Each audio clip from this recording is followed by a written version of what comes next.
differences of gram-positive bacteria and gram-negative bacteria. Here's the picture of the gram stain for gram-positive bacteria having a thick peptidoglycan layer and retains the crystal violet dye. That's why it has a purple color. And on the right side is the gram-negative bacteria. It has thin peptidoglycan layer, loses violet dye, and absorbs safranin chemistry stain. That's why it has a pink color. So now we'll discuss first the gram-positive bacteria. The gram stain is purple or violet or blue. Its cell wall has thick peptidoglycan layer. It is on the upper left side here at the top. The teichoic acids are present. Outer membrane is absent.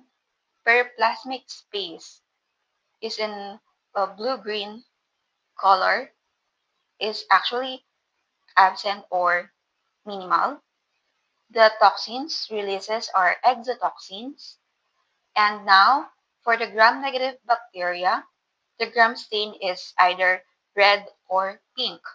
The cell wall has thin peptidoglycan layer.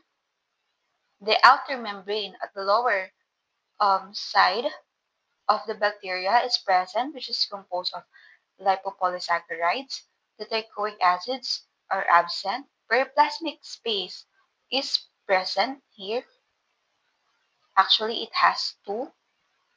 The toxins releases are endotoxins and some exotoxins, and their importance are actually focused on antibiotic resistance. So for the gram-positive, it has low resistance, while the gram-negative has high resistance naturally on antibiotic. Thank you for watching.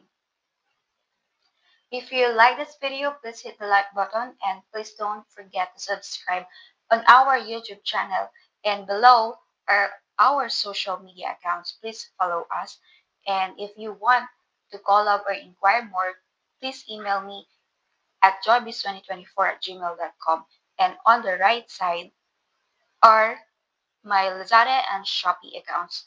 Hope you shop on our products. Thank you.